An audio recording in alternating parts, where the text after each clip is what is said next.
నమస్తే. చెరువులో దూకి చేసుకున్న తేజస్విని కేసులోని రోజుకొక కీలక మలుపులైతే తిరుగుతూ ఉన్నాయి. రకరకాల విషయాలు బయటకొస్తూ ఉన్నాయి. సో దీని గురించి సమాజమే ఆలోచించడం కాకుండా అధికారులు కూడా చాలా కీలకమైన ఆధారాల కోసం కూడా సేకరిస్తున్నారు అనేదైతే ఇక్కడ అర్థమవుతూ ఉంది. మరి ఈ కేసులోని ఇంచుమించుగా కొంత డబ్బు కోసమే అమ్మాయిని అలా డైవర్ట్ చేశారు అనే వార్తలైతే ఇప్పుడు వెలుగులోకి వస్తూ ఉన్నాయి. సో అసలు ఏం జరిగింది అనేది మళ్ళీ ఒకసారి మనకున్న అప్డేట్ ఏంటనేది మాట్లాడదాం. సీనియర్ జర్నలిస్ట్ దాము బాలాజీ గారు, నమస్తే సార్. నమస్తే సార్, తేజస్విని కేసులోని అంటే అన్ని పోయి ఫస్ట్ మదర్ని అనుమానించారు, తర్వాత అమ్మాయి సైకలాజికల్ డిజార్డర్ అన్నారు, తర్వాత ఎవరో ఏదో బ్లాక్ మ్యాజిక్ చేసి ఉంటారని అన్నారు. సో ఇప్పుడు చూస్తే కేవలం డబ్బు కోసమే మొత్తం ప్లాన్ చేశారని అంటూ ఉన్నారు. సో అది సాధ్యమేనా? అసలు ఎట్లాగా దాన్ని ఇంప్లిమెంట్ చేశారు? అంటే లాస్ట్ ఫ్రైడే 15th నాడు సో పోలీసులు చాలా డీప్ గానే ఎంక్వైరీ చేశారు. ఇప్పుడు వాళ్ళు ఒక ఛానల్తో మాట్లాడారు. సిఐ ఆయన ఇన్వెస్టిగేటివ్ ఆఫీసర్ మాట్లాడాడు. ఆయన చాలా విషయాలు చెప్పాడు. ఇప్పటి వరకు మీడియాకి తెలియని అనేక విషయాలు ఆయన తమ ఇన్వెస్టిగేషన్ బయటకు వచ్చాయని చెప్పాడు.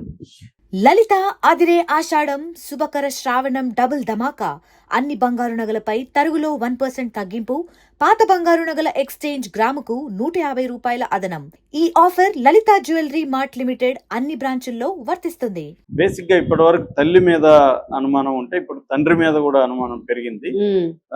రెండవది, ఆ అమ్మాయి అకౌంట్ లో 20 లక్షల పైన డబ్బులు ఉన్నాయని, ఆ డబ్బుల కోసం ఆమెను చంపారని కూడా ఒక వార్త వస్తుంది. అలాగే అజయ్ అని ఒక అతనితో ఈ అమ్మాయికి లవ్ అఫేర్ ఉందని కూడా ఒక వార్త వచ్చింది. వీటి అన్నిటి మీద కూడా ఆయన క్లియర్గా సమాధానం ఇచ్చాడు. సో ఇప్పటి వరకు ఇన్వెస్టిగేషన్లో ఏమేమి బయటపడ్డాయి, వాళ్ళు ఇన్వెస్టిగేషన్ ఎలా జరుగుతుంది, ఆ తల్లి తండ్రి వీళ్ళిద్దరిలో ఎవరు ఈ అమ్మాయి ఆత్మహత్యకి కానీ లేకపోతే హత్యకి కానీ కారణం, అట్లాగే అమ్మాయి ఎందుకు అర్ధరాత్రి దాటిన తర్వాత సడన్ గా న్యూట్ గా బట్టలు లేకుండా వెళ్ళడం, ఇవన్నీ ఎందుకు జరిగాయి అనేది ఆయన వివరించాడు. సో దీన్ని మనం చెప్పుకోవాలంటే ఫస్ట్ అమ్మాయి అర్ధరాత్రి అంటే అరౌండ్ 2:30కి అలాగా వస్తువులు ఇంట్లో కూడా ఆ రూమ్ లో కూడా వస్తువులు అంతా చిన్నవందరగా చేసింది తనే. తల్లేమో వేరే గదిలో పడుకొని ఉంది. సో ఉన్నట్టుండి ఈ అమ్మాయి లేచి చంద్రవందరగా చేసేసి కొన్ని వస్తువులు కింద కూడా అమ్మాయి పడేసి, దాని తర్వాత బట్టలు లేకుండా ఫస్ట్ ఫ్లోర్లో ఉండే పిల్లలు ఉన్నారు, 4 బ్యాచులర్స్ ఉంటారు. వాళ్ళు ఒక అబ్బాయి ఫోన్ మాట్లాడుతున్నాడు, తలుపు తెరిసే ఉంది. సడన్గా అమ్మాయి వాళ్ళ రూమ్లోకి దూరేసింది. దాంతో అతను చూసి షాక్ అయిపోయాడు, భయపడిపోయాడు. అసలు దెయ్యమా మనిషా ఏం అర్థం కాలేదంట అతనికి. 2:30కి ఆ టైంలో సడన్గా అమ్మాయి న్యూట్గా వచ్చేసరికి అతను భయపడిపోయాడు. దాంతో కేకలేసాడు, మిగతా వాళ్ళు లేసారు. ఆ కేకలు చూసి అమ్మాయి పక్కకి వెళ్ళిపోయి కిందికి వెళ్ళి తలుపు తట్టింది. అక్కడ వాళ్ళు తీయలేదు. దాంతో రోడ్డు మీదకి వచ్చేసి ఆ గుడి దగ్గరికి, ఒక పెద్ద గుడి దగ్గరికి వెళ్ళింది. అక్కడ తలుపు లాక్కేసి ఉన్నారు. మరో గుడి దగ్గరికి వెళ్ళి అక్కడ విగ్రహాన్ని చీరను లాగితే విగ్రహం కూడా వచ్చింది. అక్కడ నుంచి తీసుకొని పరిగెత్తింది. ఈ అబ్బాయి ఫస్ట్ చూసాడే, ఆ అబ్బాయి కూడా అరుస్తూ పరిగెత్తాడు ముందు. అందుకనే మనకి సీసీటీవీలో ఒక అబ్బాయి ముందుగా పరిగెత్తున్నాడు కదా, అబ్బాయి ఎవరో కాదు, ఈ రూమ్ లో ఉండే అబ్బాయి ఏంటంటే భయపడిపోయి రూమ్ లో నుంచి బయటికి పరిగెత్తాడు అరుచుకుంటూ. మిగతా వాళ్ళు తర్వాత పక్కింటికి వెళ్ళి ఓనర్ ఫోన్ నెంబర్ ఇవ్వండి అని ఆవిడ్ని లేపారు. ఆమె కిటికీలో తలుపు తీయకుండా ఆమె కూడా కిటికీలోంచి మాట్లాడింది. ఇలాగ ఫోన్ నెంబర్ ఇప్పుడు ఎందుకు, ఇప్పుడు ఓనర్ వస్తాడా రాడా, మీరు వెళ్ళి పడుకోండి అని ఆమె సలహా ఇచ్చింది. అయినా కూడా వాళ్ళు బయటకు వచ్చారు, ఎందుకంటే తమలో ఒకడు పారిపోయాడు కదా. సో అలాగా ఈమె ఎట్ట వెళ్ళిందో వీళ్ళకి తెలీదు. ఈమె పరిగెత్తి వెళ్ళిపోయింది. వీళ్ళు ఏమనుకున్నారంటే ఆమె ఏదో సూసైడ్ అని కానీ చనిపోతుందని కానీ వాళ్ళు అనుకోలేదు. ఈమెకేదో అయింది, ఇలాగో పరిగెత్తింది అనుకున్నారు. తర్వాత వాళ్ళ అమ్మకి చెప్తే వాళ్ళమ్మ పోయిందిలే వస్తుందిలే అని ఆమె గమ్మునుండి. సో ఇదంతా అయిపోయినాక ఎప్పుడో 8:30కి అలాగా పోలీసులకి తెలిసింది. నిజానికి 2:30కే వీళ్ళకి పిల్లలకి తెలిసి ఈమె వెళ్తున్నట్టు. వాళ్ళు సరిగా డీల్ చేయలేదు అనేది అర్థమవుతుంది. భయపడి వాళ్ళు సరిగా డీల్ చేయలేదు. తల్లి ఏమో పట్టించుకోలేదు, పోతే పోతుందని. అంటే ఈ అమ్మాయికి ముందు నుంచి కూడా ఇలాంటి అటు ఇటు వెళ్ళిపోయే అలవాట్లు ఉన్నట్టుగా మనకు తెలుస్తుంది. ఇంకొక సీసీటీవీ ఫుటేజ్ కూడా పోలీసులు బయట పెట్టాడు. అందులో అమ్మాయి సూట్ కేసు పట్టుకొని అటు ఇటు తిరుగుతుంది. ఎక్కడికంటే అమ్మాయి ఇల్లు మర్చిపోయిందంట. సో ఆటో వాళ్ళని అడుగుతుంది, ఎవరు దారిని పోయేవాడిని మాట్లాడిస్తోంది, ఇవన్నీ చేస్తుంది. అంటే అమ్మాయి మతిస్థిమితం అనేది లేకుండా చాలా రోజుల నుంచి ఇలాగా బిహేవ్ చేస్తుంది. తల్లి దాన్ని మరి అడ్రస్ చేయడంలో తల్లి ఆమెకు కూడా ఇబ్బందులు ఉన్నాయి. ఎందుకంటే అసలు మొత్తంగా వీళ్ళ బ్రోకన్ ఫ్యామిలీ అండి. వీళ్ళ అమ్మా నాన్నకి మధ్య గొడవలు. సో ఆ ఎఫెక్ట్ అంతా ఈ అమ్మాయి పడింది. యాక్చువల్గా ఈ అమ్మాయి చాలా ఇంటెలిజెంట్ అని చెప్తున్నాడు సిఐ. ఎంఐటీలో కూడా మంచి ర్యాంక్ వచ్చింది. దాని తర్వాత ఈ మంచి 2 లక్షల పైన శాలరీ వచ్చేదని చెప్తున్నాడు. సో హైలీ ఇంటెలిజెంట్ అమ్మాయి. బ్యాంక్లో కూడా ఒక 20 లక్షల పైన ఉంది. దీనికంతా ఇప్పుడు రెంట్కి దాదాపు 1 lakh ఇవన్నీ కూడా ఆ అమ్మాయి అకౌంట్ నుంచి పే చేస్తుంది. తల్లి దగ్గర ఒక పైసా లేదు. యాక్చువల్గా తండ్రితో గొడవ పడ్డారు. ఈ అమ్మాయి ఏంటంటే బెంగళూరులో జాబ్ చేసేది. అక్కడ ప్రెజర్ని తట్టుకోలేక 6 months బ్యాక్ రిజైన్ చేసింది. దాని తర్వాత వైజాగ్ వచ్చేసి వాళ్ళు వైజాగ్లో ఉంటారు ఎప్పటి నుంచో. యాక్చువల్గా విజయనగరం దగ్గర పల్లె. ఇతను వీళ్ళ నాన్న స్టీల్ ప్లాంట్లో రిటైర్డ్ పనిచేసి రిటైర్డ్ వైజాగ్లో ఉంటారు. సో వీళ్ళిద్దరి మధ్య గొడవలు ఉన్నాయి, భార్యాభర్త మధ్య. ఆ గొడవల వల్ల వీళ్ళిద్దరు కూతుర్ని కూడా అతను పట్టించుకోవడం మానేశాడు.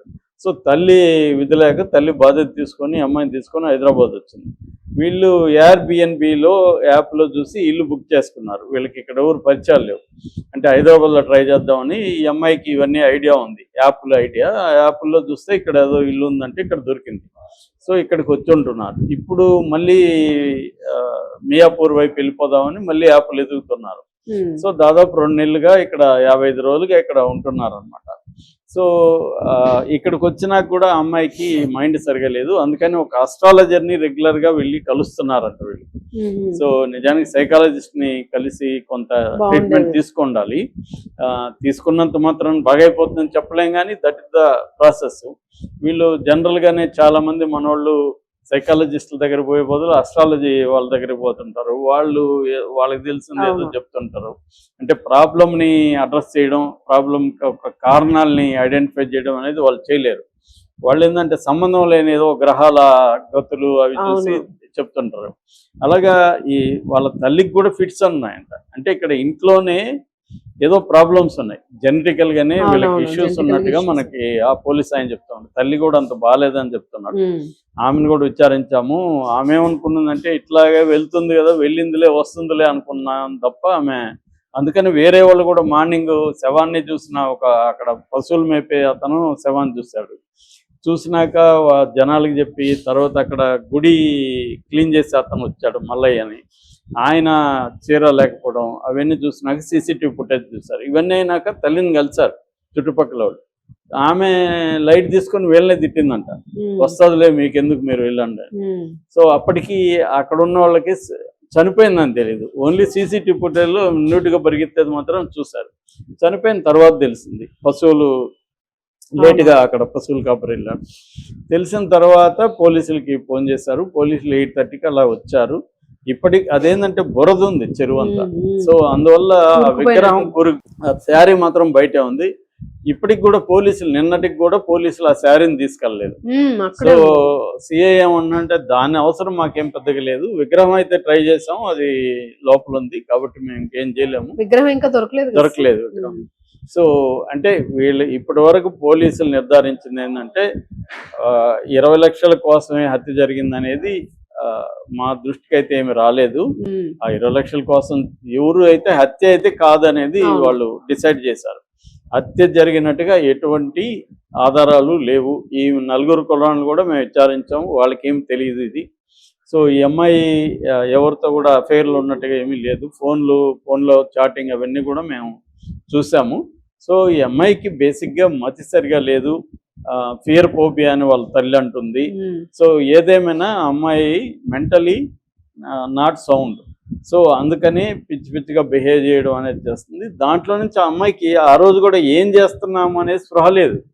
ఎక్కడికి వెళ్తున్నాం, వాళ్ళ రూమ్లోకి ఎందుకు వెళ్ళిందో అమ్మాయికి తెలియదు, పక్క రూమ్ పైకి ఎందుకు తలుపు తట్టిందో తెలియదు, కింద న్యూటికి ఎందుకు పరిగెత్తిందో కూడా అమ్మాయికి తెలియదు. అటువంటి ఒక కండిషన్ లోనే అమ్మాయి వెళ్ళింది.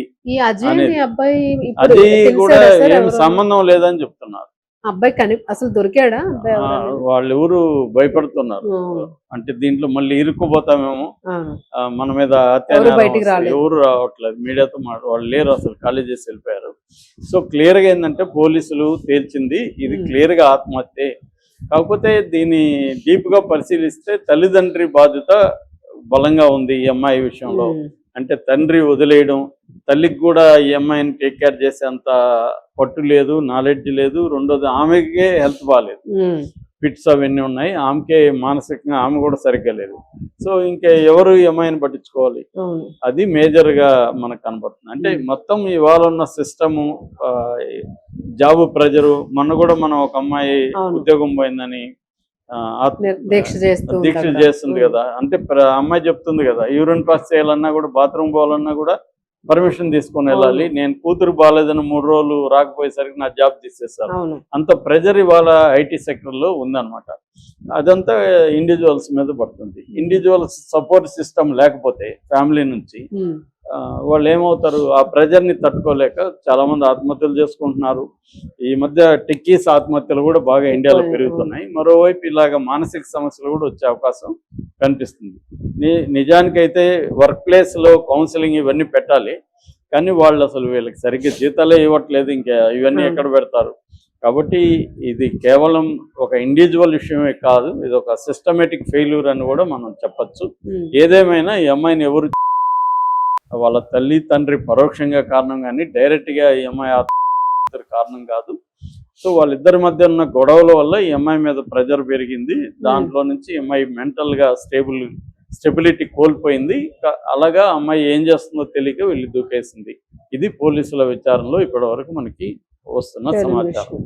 ఇదే విషయాన్ని పోలీసులు ప్రెస్ మీట్ పెట్టి చెప్తే క్లారిటీ ఉండేది, కానీ వాళ్ళు అలా చెప్పట్లా. ఎవరన్నా అడిగినప్పుడు ఛానల్తో మాట్లాడుతున్నారు తప్ప వాళ్ళు అఫీషియల్ గా ఇప్పటి వరకు ఇది జరిగింది అని చెప్పేస్తే దీని మీద ప్రిడిక్షన్స్ ఇవన్నీ స్పెక్యులేషన్స్ ఉండవు.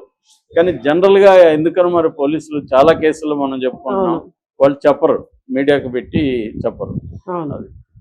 Thank you.